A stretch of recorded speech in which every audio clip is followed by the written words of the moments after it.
Assalamualaikum warahmatullahi wabarakatuh. Waalaikumsalam. Alhamdulillahirrahmanirrahim. Malam hari ini kita bisa bertemu kembali.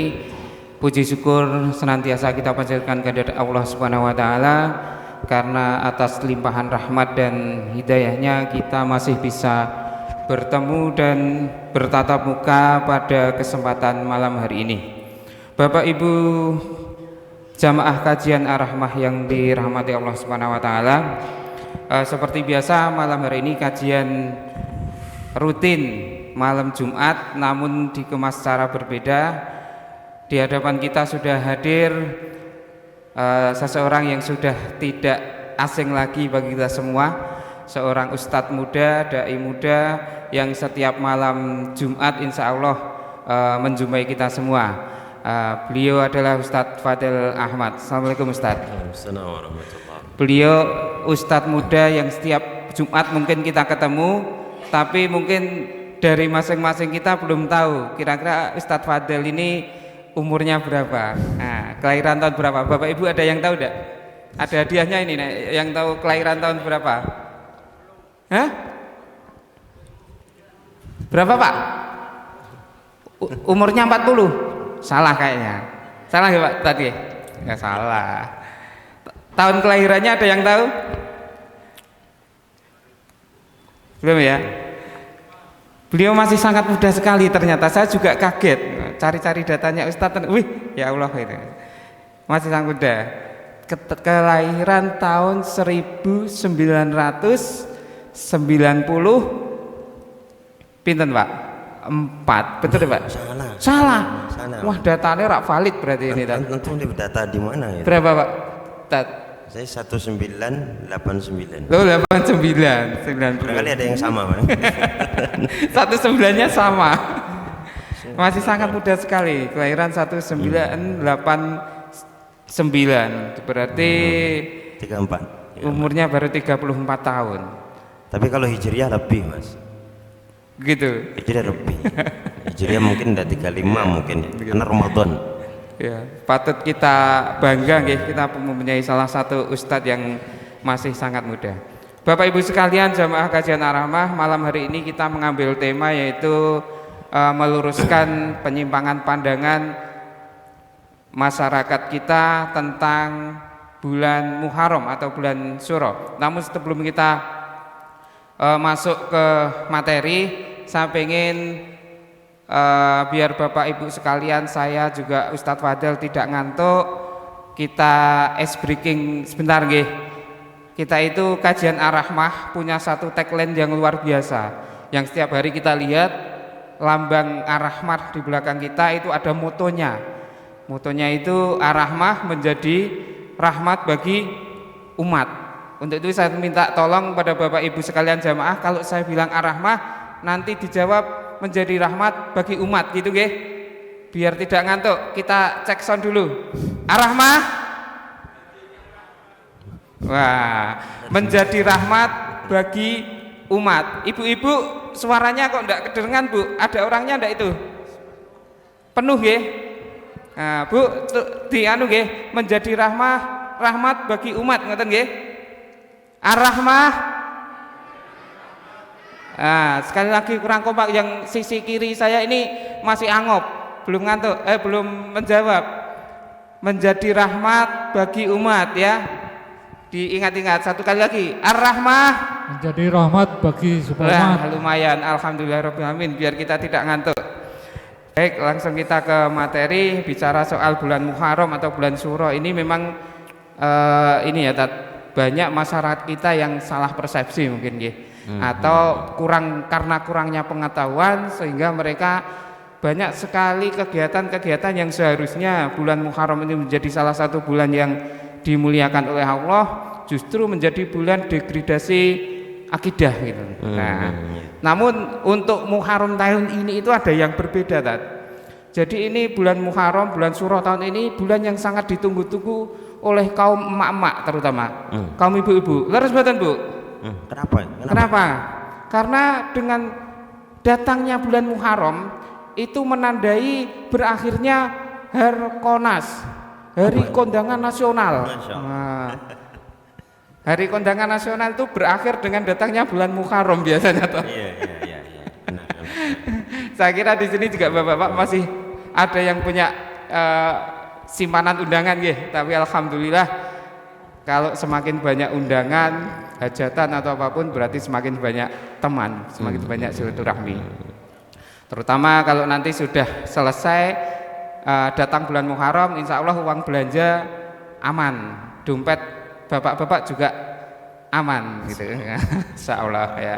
Baik Tat, ini mengawali talk show kita pada malam hari ini. Para jamaah sekalian bisa mengajukan pertanyaan bagi jamaah yang sudah masuk di WA grup kajian Ar-Rahmah, mungkin bisa langsung ke WA grup, nanti kita sampaikan ke Ustadz, atau bagi yang belum bisa japri ke nomor pribadi saya, bisa monggo 081 328 053164. Nggih, 081 328 053164. Baik. Seperti yang tadi saya sampaikan bahwa bulan Muharram ini sebenarnya kan merupakan bulan yang istimewa. Salah satu dari bulan hurum ya. Mungkin dapat dijelaskan dulu bulan hurum itu maksudnya apa? Terus apakah kalau bulan istimewa itu biasanya ada yang istimewa gitu. Monggo Tat. Iya, mengawali tadi bismillah alhamdulillah wassalatu wassalamu ala rasulillah. Tadi disinggung ya bahwa ada persepsi yang sedikit berbeda antara konsep yang diajarkan dalam akidah kita, akidah Islam, dengan pengamalan sebagian tradisi dan budaya yang kebetulan kita berada di kawasan itu. Sebut saja budaya atau tradisi Jawa gitu. Jadi sedikit ada perbedaan ya, kontradiktif antara konsep Islam dengan konsep budaya. Nah, sehingga melahirkan pandangan yang berbeda ya dari seorang muslim atau melahirkan satu pandangan yang berbeda dari seorang muslim terhadap konsep agamanya. Maka kita dapati bahwa pada saat bulan Muharram atau bulan Syuro ada tadi ya orang tidak berani untuk melaksanakan pernikahan dan lain sebagainya. Padahal kalau kita lihat bulan Muharram ini bagian dari bulan mulia. Kenapa? Karena dia bagian dari 4 bulan yang disebutkan oleh Nabi sallallahu alaihi wasallam. Sebelumnya Allah Azza wa Jalla menyatakan dalam Al-Qur'an, "Inna iddatasy syuhuri 'indallah 12 syahran fi kitabillah. Yauma khalaqas samawati wal ard minha arba'atun hurum." Nah, kata Allah Subhanahu wa taala, "Inna iddatasy syuhuri 'indallah 12 syahran." Sesungguhnya bilangan bulan di sisi Allah taala itu ada 12 bulan. Ya. Nah, yauma khalaqas samawati wal ard itu ditetapkan sejak Allah menciptakan langit dan bumi. Kemudian dari ayat itu Allah Azza wa Jalla mengatakan minha arba'atun hurum. Di antara 12 bulan itu ada yang disebut dengan 4 bulan mulia. Nah, ini 4 bulan mulia ini disebutkan, dinaskan dalam Al-Qur'an. Nah, kemudian Nabi sallallahu alaihi wasallam menjelaskan 4 bulan itu apa gitu. Nah, akhirnya Nabi sallallahu alaihi wasallam menjelaskan 4 bulan itu pertama Dzulqa'dah. Ya, bisa dibaca Dzulqa'dah, bisa dibaca Dzulqa'dah. Ya, Dzulqa'dah, kemudian yang kedua Dzulhijjah, yang ketiga Muharram, dan yang keempat Rajab. Nah, yang menarik tentang kenapa dikatakan sebagai bulan haram gitu loh. Nah, ada keterangan yang disebutkan oleh Imam Ibnul Jauzi dalam kitab Zadul Masir, beliau menukil dari ucapan Al-Qadhi Abu Ya'la, salah seorang pembesar ulama Hanabila. Ya, dikatakan sebagai bulan mulia itu karena 2 sebab. Sebab yang pertama, karena haramnya peperangan pada bulan-bulan itu. Ya, jadi pada bulan-bulan itu, bulan Dzulqa'dah, kemudian Dzulhijjah, Muharram dan Rajab, itu haram berperang. Maka dikatakan al-asyhur al-hurum, haram berperang. Nah, kemudian makna yang kedua kata Al-Qadhi Abu Ya'la, karena pada bulan-bulan tersebut keharaman itu lebih diharamkan lagi. Ya, jadi pelanggaran terhadap kemaksiatan lebih besar daripada dilakukan pada bulan-bulan yang lainnya. Nah, itu rahasianya kenapa dikatakan al-asyhur al-hurum. Maka dari sini kita ketahui bahwa sebetulnya pada saat bulan-bulan mulia itu tidak boleh kita melakukan pelanggaran agama. Kuncinya di situ, poinnya di situ. Ya, karena Allah Azza wa Jalla sendiri kan mengatakan dalam Quran itu pada akhir-akhir ayat, ya yang tadi saya sebutkan ayatnya. Kata Allah Taala, "Fala tadlimu fihinna anfusakum." Nah, maka janganlah kalian menzolimi diri-diri kalian pada 4 bulan mulia itu. Nah, sebagian ahli tafsir malah mengatakan bukan hanya pada 4 bulan, seluruh bulan. Ya, tapi ahli tafsir yang lain mengatakan maksudnya fihinna pada bulan-bulan itu adalah pada 4 bulan tersebut. Nah, maka kadang tadi jamaah sekalian, Bapak Ibu sekalian juga terdapat kontradiksi yang sangat. Ya, satu sisi dalam agama kita tidak boleh kita berbuat maksiat. Ya, tapi sisi yang lainnya karena tuntutan budaya, tuntutan adat istiadat dan tradisi terkadang itu menabrak, atau adat itu menabrak hukum Islam, terkadang justru dimenangkan adatnya. Ini kan satu hal yang sebetulnya nek bahasane dewe napa ngenes gitu loh. Miris ya. Miris. Apalagi misalkan jenengan lihat ya, coba cari di Google itu.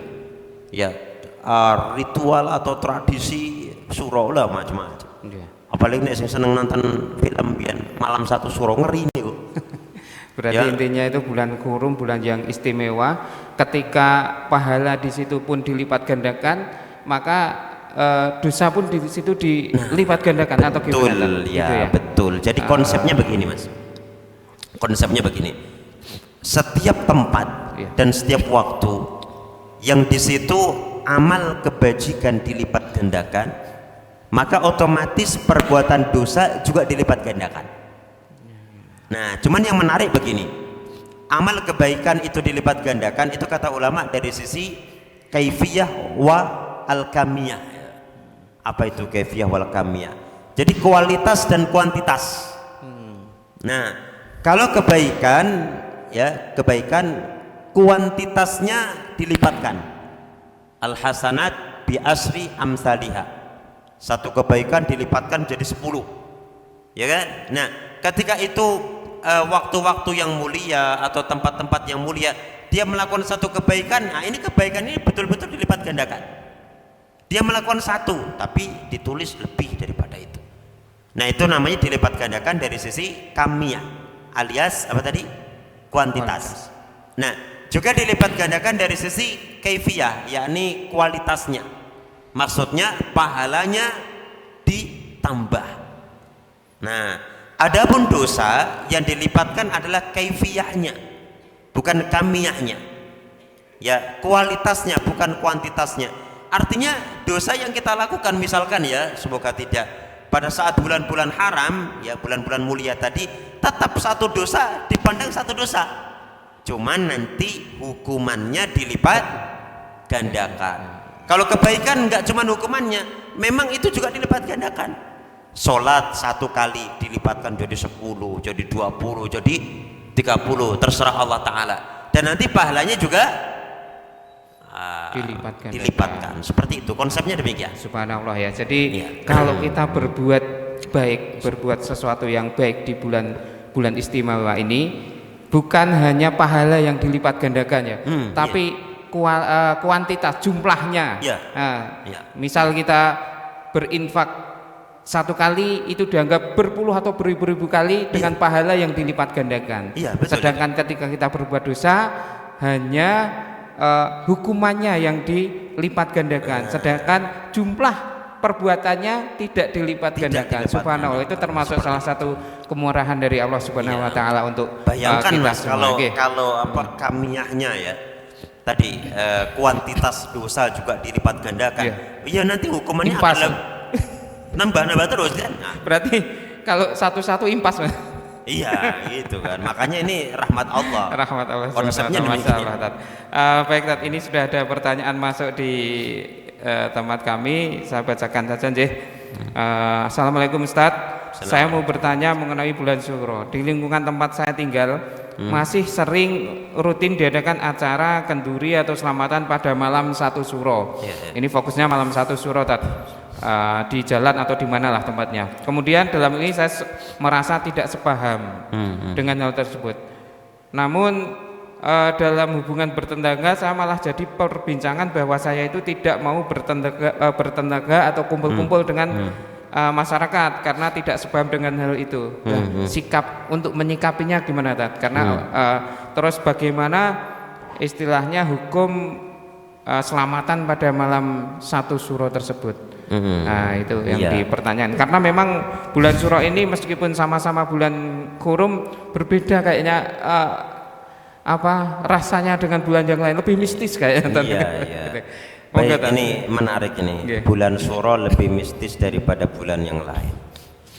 Sebetulnya gini Mas, kenapa bulan Syuro ini terasa lebih mistis? Karena doktrin yang selama ini diberikan ya dari sejak kecil sudah dikasih tahu seperti itu. Bahkan tadi yang saya ceritakan, kalau moga-moga sekarang udah nggak ada. Kalau dulu setiap malam 1 Syuro mesti ada film itu, malam 1 Syuro. Tapi jangan bayangkan ngono ya Pak ya, artisnya siapa yang sing nom-nom mungkin nggak ngerti ya. Tapi yang sing sebuah mungkin ngerti. Tapi yang jelas kenapa serasa mistis itu ya karena memang pasar kita seperti itu ya, pasar kita seperti itu. Maka kalau misalkan jenengan ke Saudi misalkan, itu justru Muharram itu luar biasa. Mereka mengatakan afdalnya luar biasa, Masya Allah ya kan, tidak terkesan mistis ya. Kalau di Indonesia kenapa terkesan mistis ya, karena memang didoktrin untuk jadi mistis gitu. Apalagi dengan amalan-amalan tertentu. Nah kembali kita tadi pertanyaan, bagaimana ketika pertama ya, sebetulnya substansinya adalah masalah acara selamatan malam 1 Syuro. Kita kembali kepada tujuan. Ada satu ungkapan di kalangan para ulama, al-ibratu bil haqa'iq la bil alfad.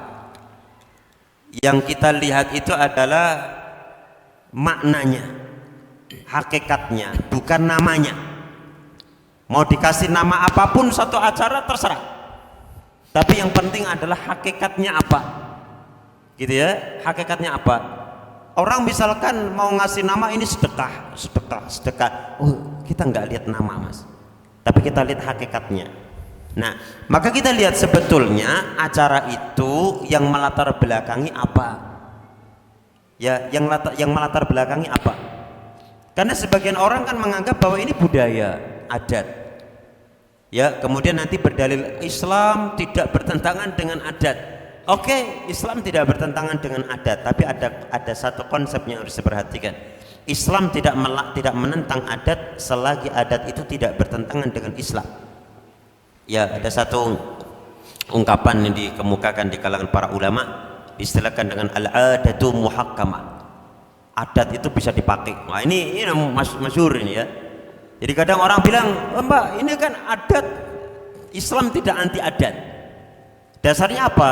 Yang masyhur di kalangan para ulama, kalimat al-adatu muhakkamah, kaidah fikih. Al-adatu muhakkamah, adat itu bisa dipakai. Nah, tapi sebetulnya adat yang bisa dipakai itu adalah adat yang tidak bertentangan dengan Islam. Ya, kalau adat itu bertentangan dengan Islam, maka tidak boleh dipakai. Seperti itu. Nah, maka ada sebagian juga yang bilang gini, Ustaz, kita ini bagaimana kalau mengislamisasi adat? Ya, kita tahu adat itu bertentangan dengan Islam, tapi kita islamisasi. Bagaimana kita mengislamisasinya? Caranya yang tadinya bacaan-bacaan yang enggak jelas, kita pakai bacaan doa. Ya toh? Tapi pertanyaannya adalah, substansinya masih tetap seperti dulu apa tidak? Substansinya masih tetap seperti dulu apa tidak?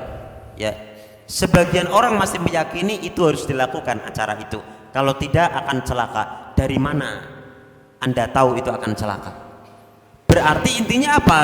Intinya sisa-sisa keyakinan masa lalu masih ada. Makanya ketika adat itu bertentangan dengan Islam, itu bukan diislamisasi, tapi memang tidak kita pakai.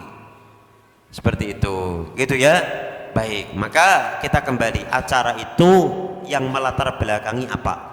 Kalau yang melatar belakangi bahwa bulan Muharram ini membawa sial, makanya kita harus melakukan suatu acara, ya, diselamati, ya, seperti itu. Maka akan jauh lebih baik apabila seorang muslim dia melakukan hal-hal yang sifatnya disyariatkan, ya, dan tidak melakukan hal-hal yang sifatnya tidak ada syariatnya. Ya, paling banter itu adalah suatu adat istiadat. Adat istiadat boleh kita lakukan. Contoh misalkan jenengan Agustusan, silahkan. Ya, Agustusan itu bagian daripada adat, silahkan. Tapi kalau sudah adat itu ada keyakinan-keyakinan tertentu, khurafat-khurafat tertentu, maka dihindari. Terus bagaimana kita bersikap kalau jenengan bisa menjelaskan ini bukan bagian dari Islam, Islam tidak mengajari seperti ini. Seperti penjelasan saya tadi, ya, bahwa kalau yang melatar belakangi acara ini adalah karena keyakinan bahwa bulan ini bulan membawa sial, maka perlu diselamati pada saat mulai memasukinya, maka jelas ini bertentangan dengan Islam, maka kami tidak melakukannya. Seandainya bisa menjelaskan, alhamdulillah. Kalau tidak bisa, maka caranya adalah ngeles. Nggih, caranya apa? Ngeles. Cari alasan, ya. Cari alasan. Meskipun pada akhirnya nanti dicap, wah nggak mau bertetangga gitu. Iya, enggak masalah, Nggak seperti masalah, itu, ya. Enggak masalah. Karena nanti ada satu hal gini. Ketika kita tidak melakukan sesuatu, maka kita melakukan sesuatu yang lain. Jadi seperti Nabi SAW, Nabi Muhammad itu ketika beliau melarang sesuatu, pasti beliau memberikan solusi. Ya, pasti Nabi SAW memberikan solusi. Nah, maka ketika misalkan kita nggak ikut acara itu, maka kita ikut acara yang lain. Ya, paling sregep acara yang lain yang tidak bertentangan dengan Islam. Jadi poinnya gitu, ya, Mas, ya. Poinnya gitu. Pertama, kita lihat acara itu apa yang melatar belakangi penyelenggaraannya.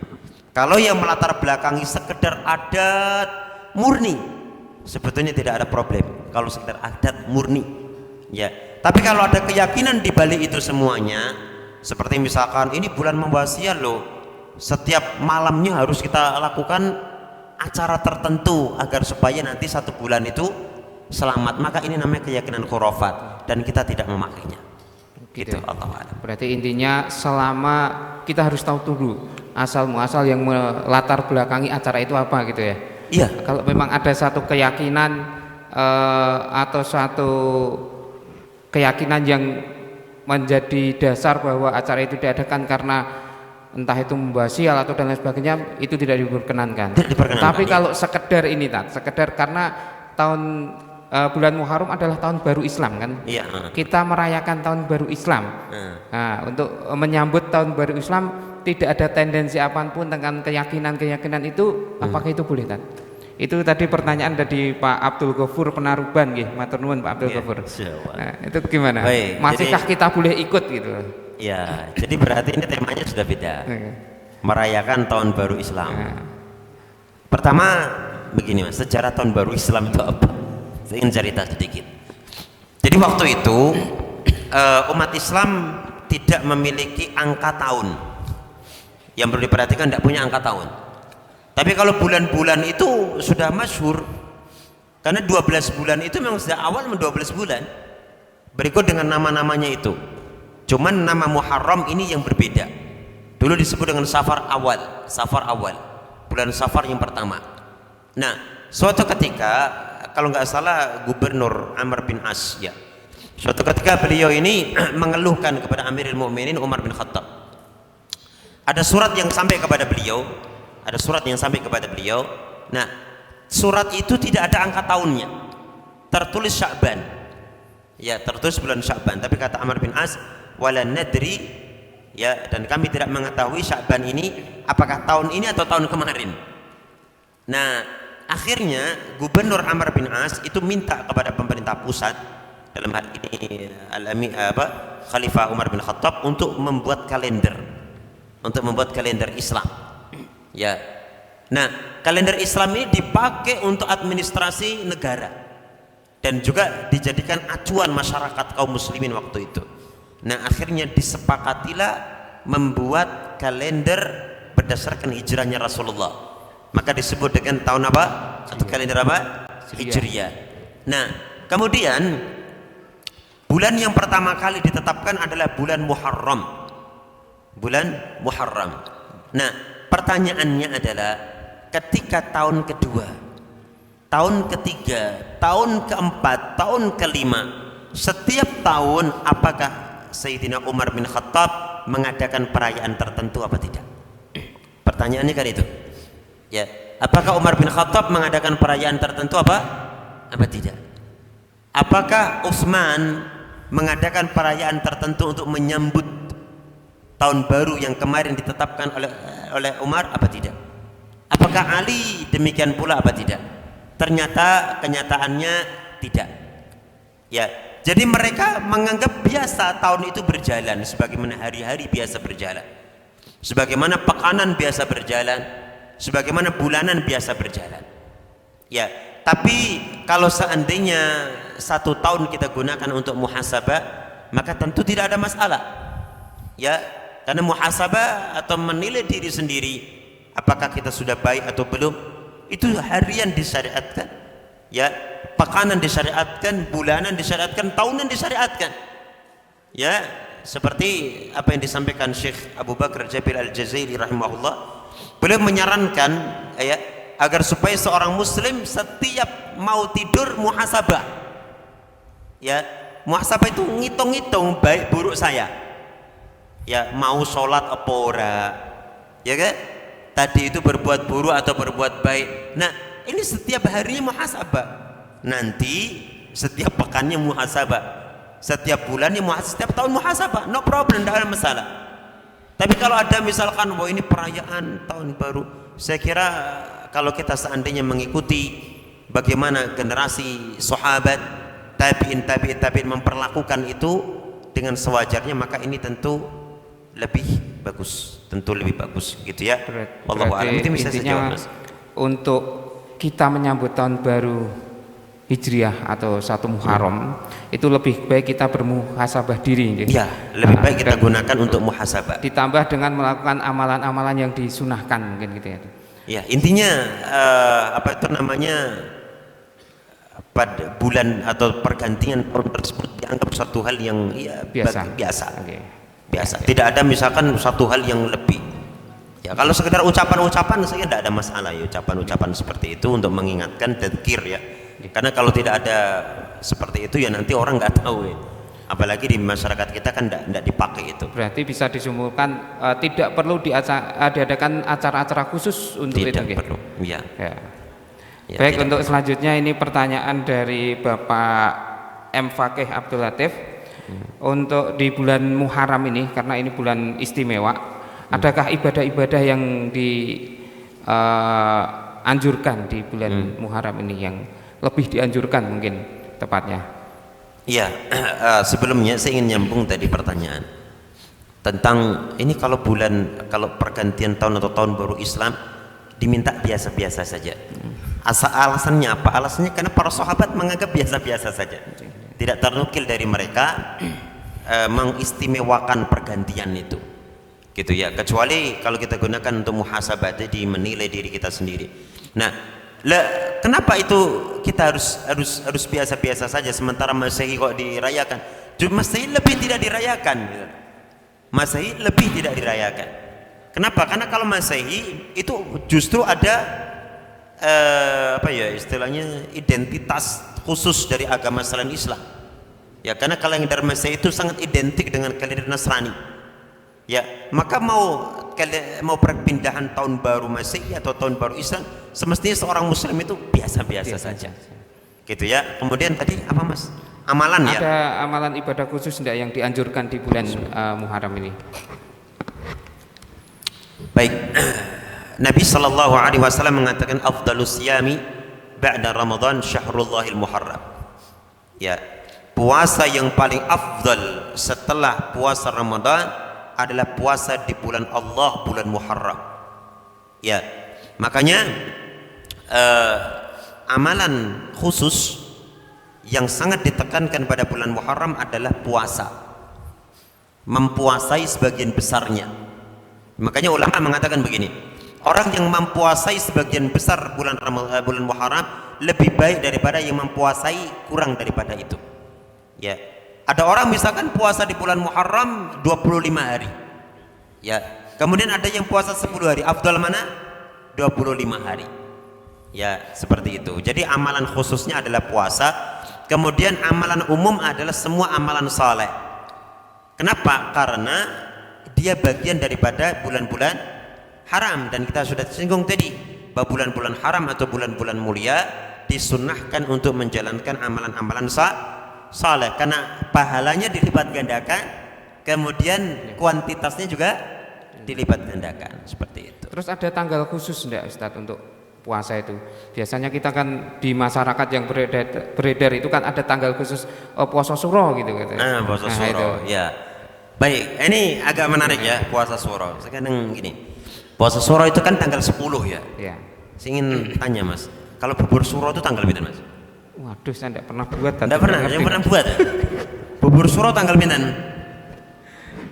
10 juga. 10 juga. Bagine pas awan napa sore? Bagine pada maghrib, Pak. Pada maghrib. Masya Allah. Saya ingin cerita sedikit ini sebelum masalah itu, biar nggak ngantuk. Kenapa bubur suro itu pakainya bubur lodeh? Coba ceritanya apa? Bubur suro ceritanya apa?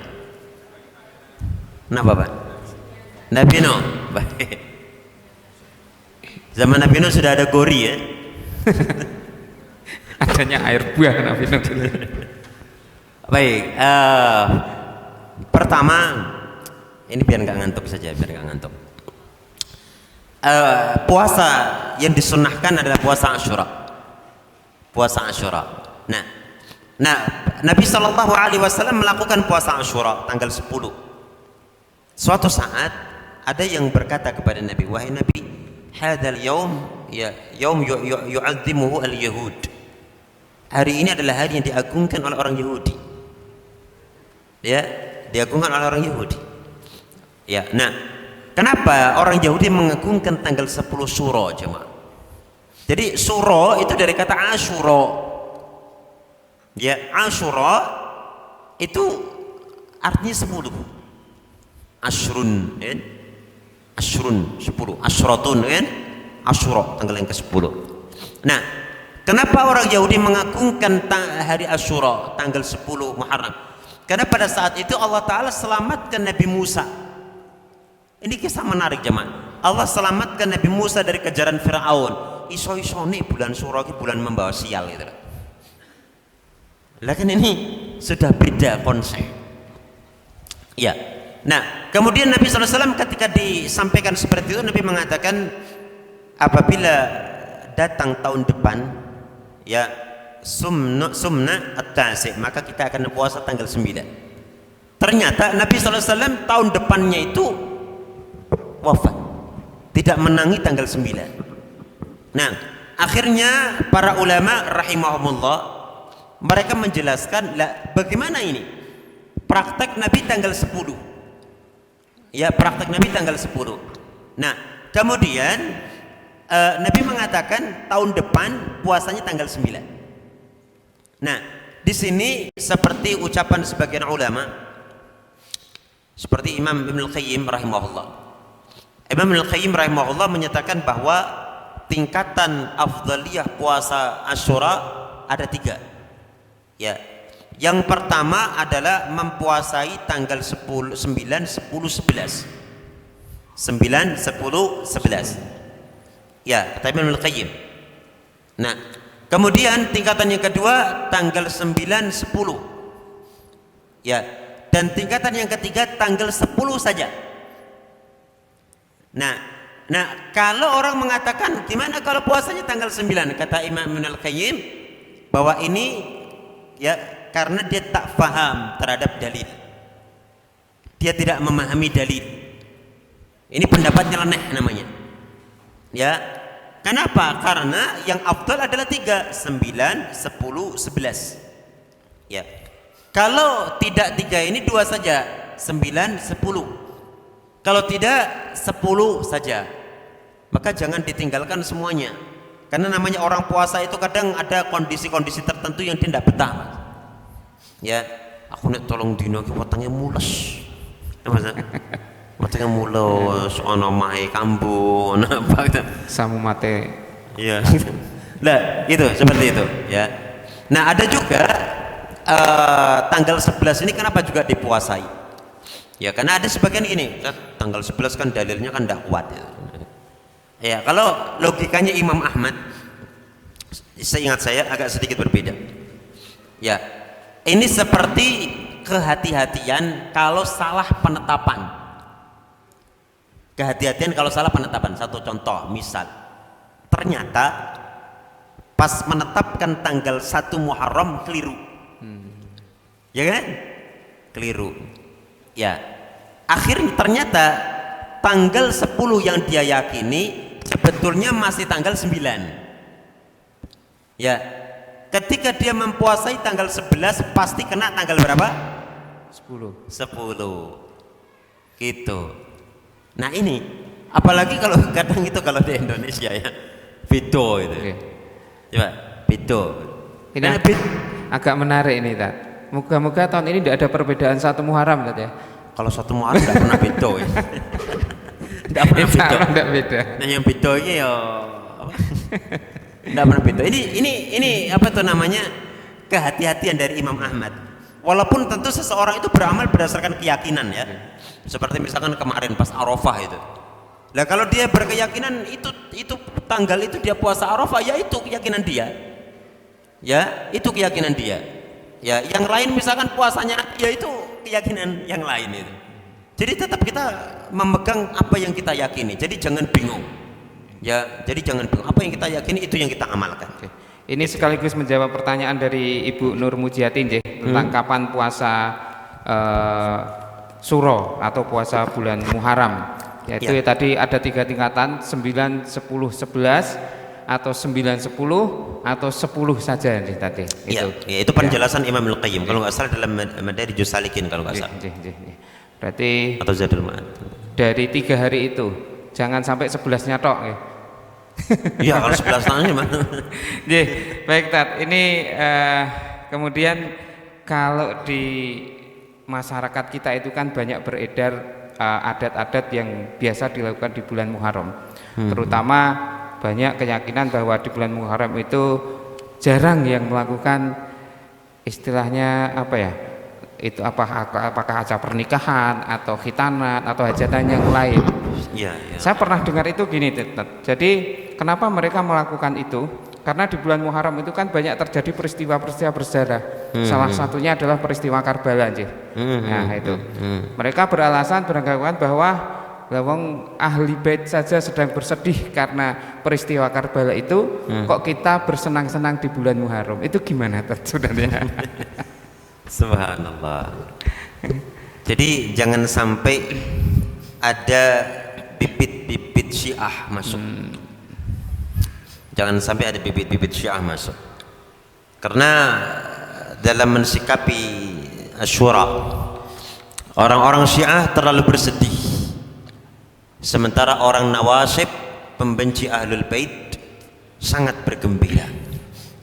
Ahli Sunnah pertengahan. Ahli Sunnah sedih ya atas kejadian yang menimpa Sayyidina Husain. Tapi kesedihan Ahli Sunnah bukan kesedihan yang begitu luar biasa seperti itu ya, hingga apa yang dimubahkan oleh Allah dianggap tidak boleh dilakukan ya, seperti logika tadi, Ahlul Bait saja bersedih. Ini kan namanya kesedihan yang berulang-ulang. Coba misal jamaah, misal ada anggota keluarga kita yang meninggal pada bulan tertentu ya, apakah masuk logika, atau pada tahun tertentu apakah masuk logika kalau misalkan kita tidak boleh senang pada bulan itu ya, masuk logika enggak? Ini bapak anda wafat bulan Februari tidak boleh ketawa, sampai ini ketawa bulan Februari, pada bulan Februari itu wafat misalnya nenek moyang kita gitu. Nah, maka ini tidak benar seperti itu. Ini adalah kesedihan yang berlebih-lebihan. Maka yang kami ingat bahwa orang-orang Syiah ini sedih berlebih-lebihan pada hari Asyura. Sementara musuh-musuh Ahlul Bait bersenang-senang berlebih-lebihan. Ahli sunnah pertengahan.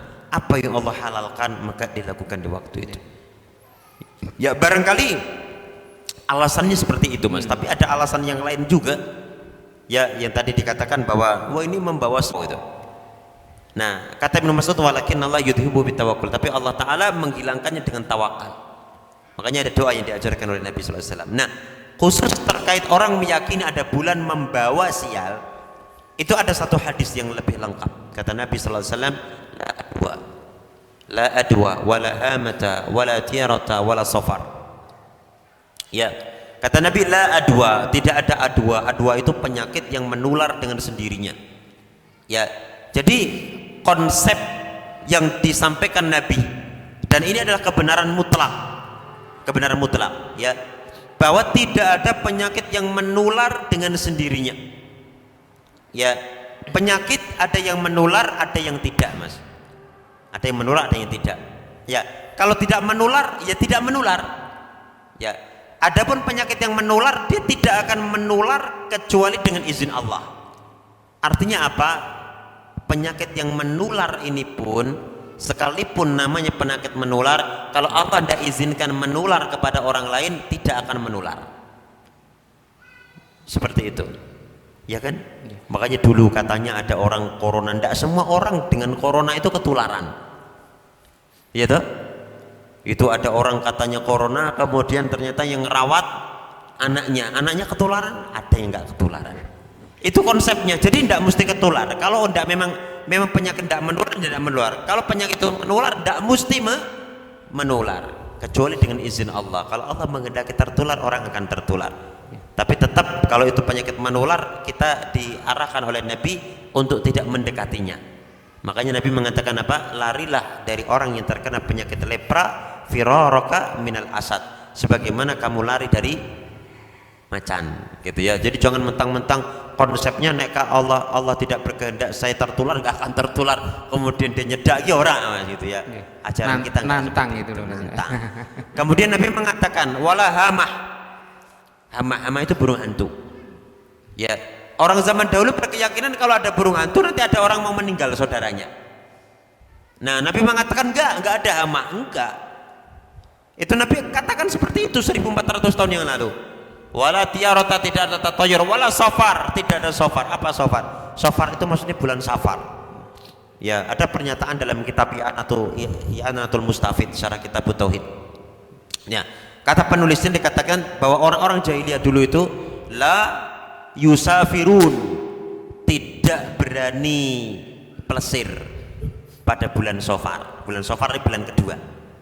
Muharram, Safar, Rabiul Awal, kan Safar bulan kedua. Dulu mereka la yusafirun, tidak berani safar plesir bulan kedua.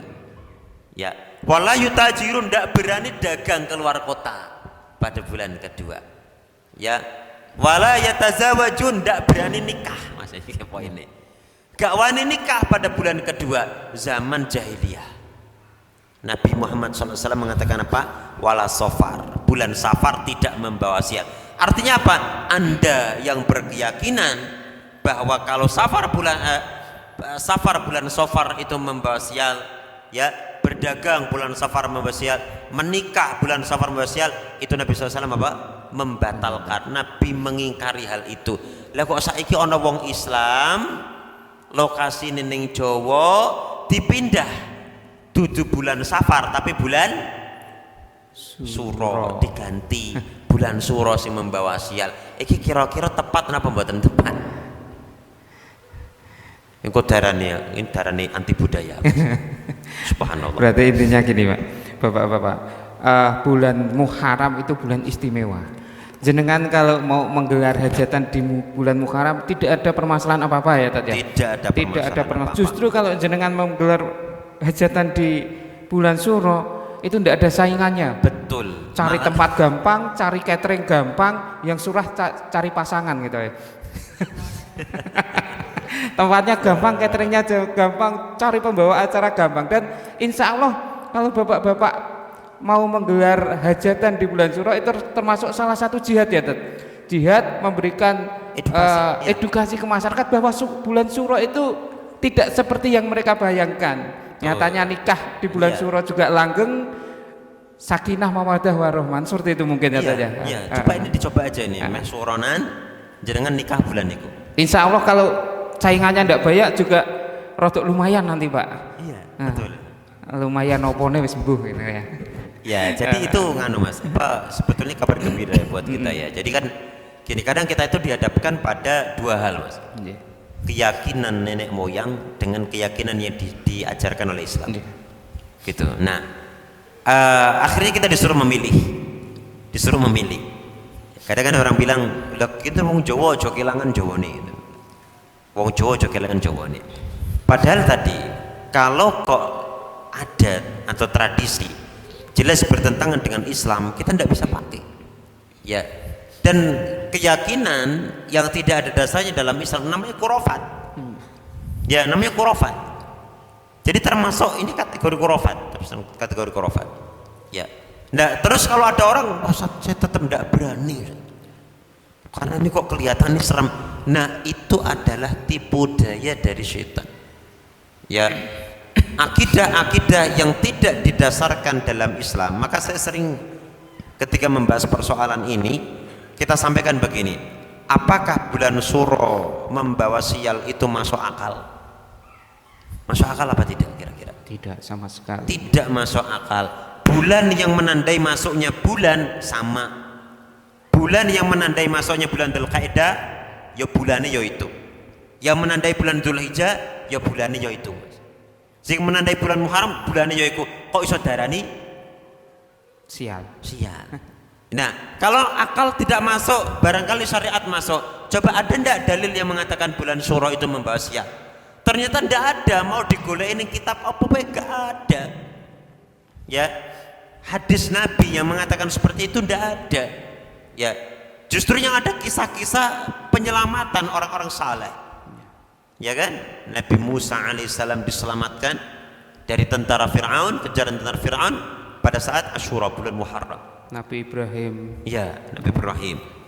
Jadi semestinya kita rubah itu. Ya, kita rubah keyakinan seperti itu, kita rubah. Itu hanyalah keyakinan yang tidak ada dasarnya. Tuh. Ya, keyakinan tidak ada dasarnya. Ya, ini Ustaz ada pertanyaan lagi. Ya. Di bulan Syuro ini juga banyak identik di masyarakat kita.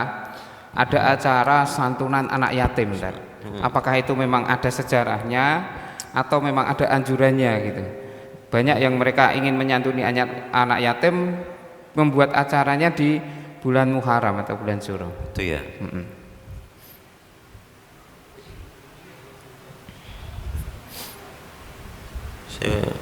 Saya pernah, tapi saya lupa saya.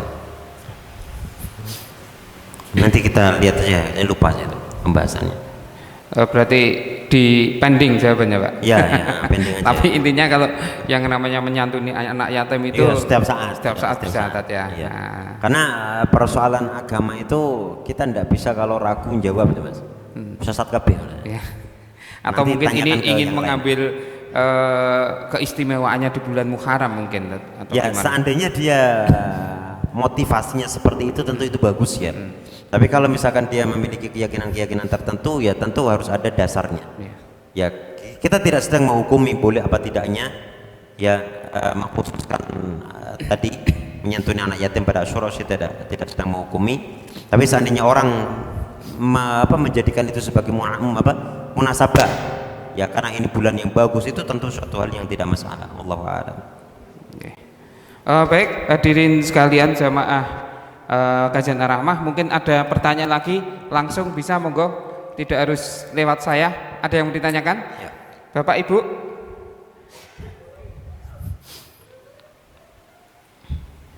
Ada yang mau ditanyakan lagi?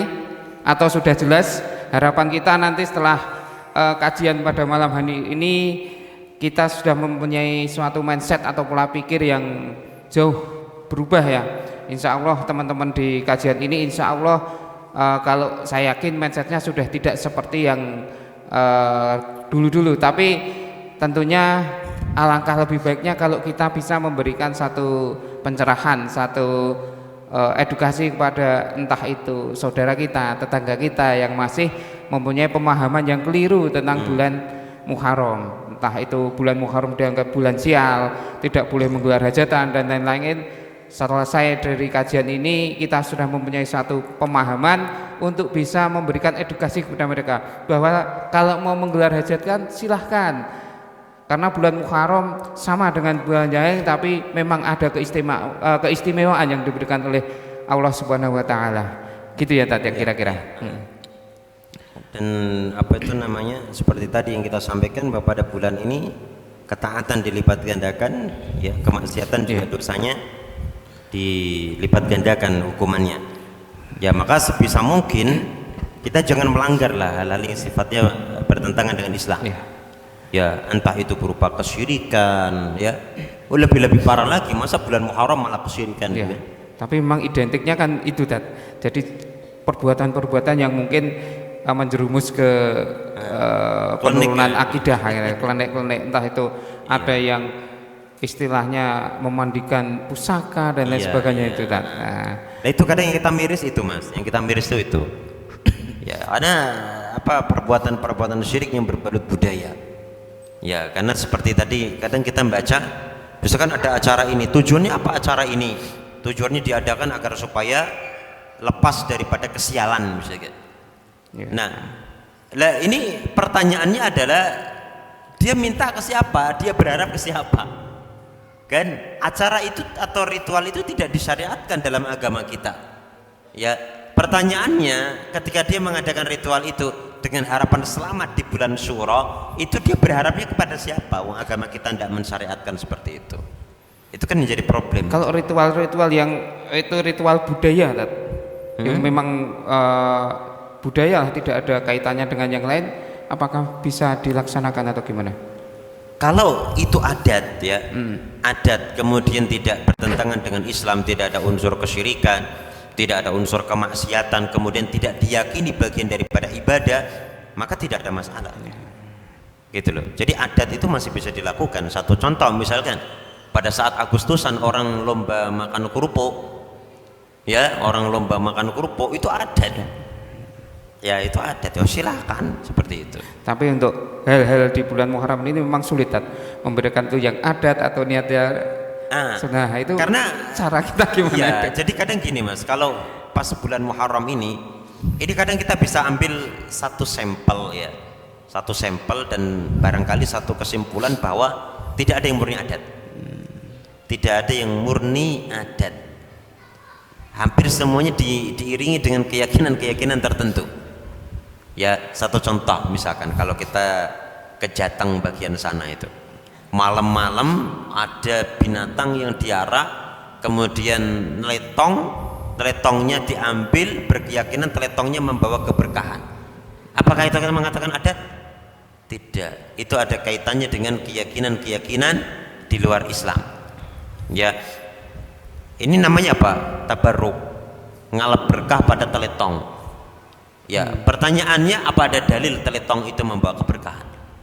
Satu kan. Kemudian yang kedua, keyakinan dia terhadap teletong itu apa?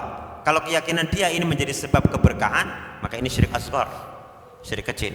Ya. Kalau dia berkeyakinan itu yang membawa keberkahan secara independen, jatuh pada syirik akbar. Ya, jadi sulit ya. Seperti misalkan ini kungkum itu pembersihan diri. Dari mana ini, ajaran apa ini? Coba, kungkum katanya pembersihan diri. Pembersihan diri itu dengan taubat. Nah, makanya kita ini hal-hal yang sifatnya ya sulit ya untuk memang sulit. Termasuk sedekah bumi, sedekah laut mungkin itu. Wah, mungkin di tempat Ustadz kan dekat itu ada kan Tat. Masya Allah. Ya tadi ya al-ibratu bil ma'ani la bil alfat. Ya, nah. Ini ada pertanyaan lagi sebenarnya dari, cuma ini sudah terjawab sebenarnya dari Pak Ma'ruf Sambung Sari. Apakah ini apa? Seperti pahala yang dilipat gandakan, apakah dosa juga dilipat gandakan? Ini tadi sudah terjawab. Sudah terjawab bahwa memang pahala dilipat gandakan, pasti dosa juga dilipat gandakan. Tapi ada perbedaan. Kalau pahala itu baik jumlah maupun kuantitasnya dilipat gandakan. Kalau ketaatan. Kalau pahala, kalau dosa hanya hukumannya, sedangkan apa jumlahnya, kuantitasnya tetap nggih ya, itu. Baik, ada lagi Bapak Ibu jamaah, ibu-ibu ada yang mau tanya? Oh, monggo Pak. Monggo Pak. Enggak ada mic-nya. Ada Pak.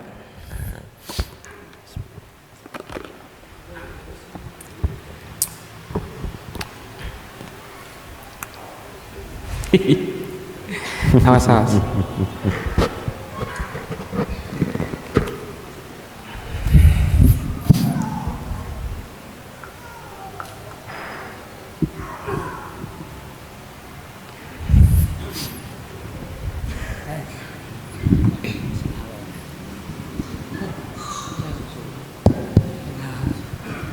Assalamualaikum warahmatullahi wabarakatuh. Waalaikumsalam warahmatullahi wabarakatuh. Ini ingin menanyakan keadaan di tengah masyarakat. Pripun? Keadaan di tengah masyarakat. Di tengah masyarakat. Nggih. Setiap suro itu mereka mengadakan selamatan di perapatan. Perapatan. Nggih. Nggih. Dengan tujuan baritan. Nah, baritan itu tujuannya mbubari setan ben ora manggon nang kampung kene. Ini gimana?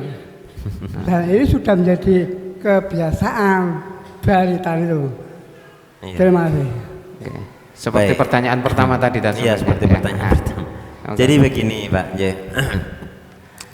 berarti pertama orang yang menyelenggarakannya memiliki satu keyakinan bahwa pada bulan tersebut memang bulan yang membawa kesialan yang didatangkan oleh setan-setan, Banyak orang setan jahat gitu ya.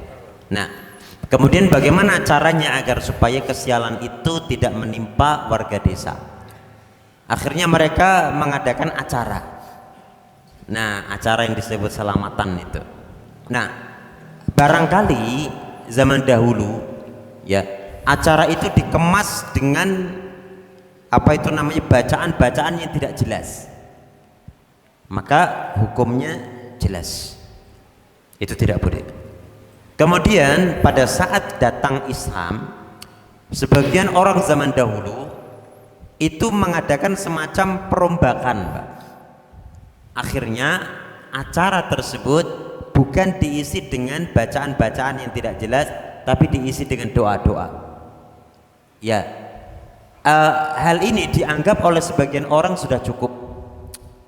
Tapi kenyataannya adalah keyakinan bahwa bulan itu membawa sial masih tetap ada, yang didatangkan oleh syaitan-syaitan yang jahat. Ya, maka disinilah letak ketidaksetujuan. Ya, kenapa kok kita mengganti dengan bacaan-bacaan itu, sementara keyakinannya masih tetap? Keyakinan masih tetap apa buatan, Pak? Taseta dulu orang berkeyakinan bahwa bulan Syura membawa sial. Ya, kesialan itu disebabkan oleh setan-setan yang bergentayangan. Ya, akhirnya orang-orang zaman dahulu mengadakan acara bubari setan tadi, biar setannya bubar. Lah, zaman dahulu pakai bacaan yang nggak jelas. Ya, mungkin dari Hindu, mungkin dari apa gitu ya. Ya, nah kemudian pada saat Islam masuk, maka bacaan-bacaan yang tidak jelas itu diganti dengan bacaan Al-Quran, dengan doa. Nah, sebagian orang menganggap itu sudah cukup. Ya, tapi jamaah, betulkah sudah cukup? Jawabannya belum. Kenapa? Karena kenyataannya orang masih berkeyakinan bahwasanya bulan itu membawa sial. Padahal harusnya keyakinan itu kan dihilangkan. Nah, makanya tadi ya kita sampaikan bahwa karena orang-orang berkeyakinan demikian bahwa bulan itu membawa sial, maka diadakan acara untuk mengusir setan-setan itu, dan itu tidak ada dasarnya dalam syariah kita, maka kita tidak ikut-ikutan melakukannya. Ngoten nggih Pak? kita tidak ikut-ikutan melakukannya. Kalau orang mengatakan misalnya Ustaz ini syirik apa bukan syirik, nah kalau dia mengusirnya pakai doa ya bukan syirik ya. Ini agar supaya tidak disalahpahami loh, jangan sampai nanti kayak pengajian RSI ngomongnya kayak perbuatan syirik. Nah kalau dia ngusirnya pakai doa, ya Allah hindar Allahumma kshif anal bala wal waba, misalkan doa itu, ya Allah hilangkanlah dari kami bala wabah, kan? Masa minta kepada Allah syirik? Bukan syirik. Tapi yang kita sampaikan apa Pak? Bahwa keyakinan yang mendasari acara itu adalah keyakinan bulan itu membawa sial, yang itu yang ingin kita hilangkan. Makanya tadi pertanyaan yang pertama, bagaimana ikut apa enggak ikut? Nah tadi saya jawab apa yang melatar belakangi acara itu, kan seperti itu. Jadi jangan sampai nanti ada orang yang memframing. Biasanya orang senang motong-motong video Mas. Wah ini dari ini acara kui syirik. Wah akhirnya kiai ini dong ngamuk Pak.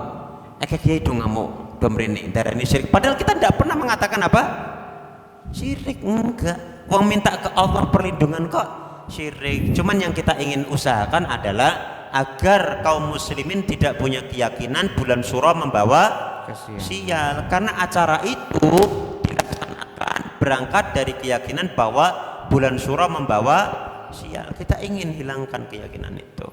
Seperti itu Pak Matan. Kita agak sedikit jauh ya penjelasannya biar tidak salah paham.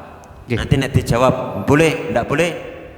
Ya, kemudian apalagi itu nanti nggak argumentatif. Tapi untuk zaman-zaman sekarang nih Tat, terutama anak-anak muda itu kan banyak yang tidak tahu Tat. Terus melu-melu seperti gawe acara malam satu Syuro rame gitu. Dan tidak ada tendensi apa gitu karena baritan, karena apa seperti gawe acara. Itu gimana itu Ustaz? Ya tentu hukumnya berbeda. Ya, beda, tentu hukumnya berbeda. Seperti saya pernah tanya Mas, saya pernah tanya ke orang yang menyelenggarakan acara sedekah di lautan gitu. Saya tanya, karena kan bukan kebetulan ya, saya juga orang pesisir ya. Saya orang pesisir, saya tanya. Maksudnya pendatang di pesisir itu. Nah, saya tanya ke Pak RT-nya, Pak, itu sebetulnya keyakinan orang yang mengadakan acara itu apa sih Pak? Ya, kalau yang punya kapal, kadang mereka nggak punya keyakinan apa-apa Pak. Mereka nggak punya keyakinan apa-apa. Biasanya ada 1-2 orang yang masih punya keyakinan klinik. Ya, karena dia pelakunya, dia yang di tengah laut wedi nek urung di ada ke acara itu, akhirnya dia minta kepada bosnya untuk mengadakan acara. Diselenggarakanlah acara yang banyak, melibatkan banyak orang. Makanya acara itu kan banyak sekali variannya. Ada pengajiannya, ya, ada apanya? Wayangannya. Ada larongannya, ada pasar malamnya, ada campur sarinya, ada dangdutannya, ya. Dan ini orang beda-beda, maka kita tidak bisa mengatakan misalkan bahwasanya acara ini pelakunya yang terlibat adalah melakukan perbuatan apa? Syirik, nggak bisa. Pukul rata kayak gitu nggak bisa. Karena apa? Karena gini Mas, karena istilahnya itu gini loh. Ada satu istilahnya apa ya? Nggak usah terlalu tinggi lah. Ada namanya tahqiqul manat, ya, atau apa itu saya agak lupa, ada 3 istilah itu saya agak lupa. Tapi yang jelas untuk mentanzil sebuah hukum, ya, menurunkan sebuah teori kepada kasus tertentu itu tidak mudah. Jadi maka kita sangat menghindari pembahasan global, ya, seperti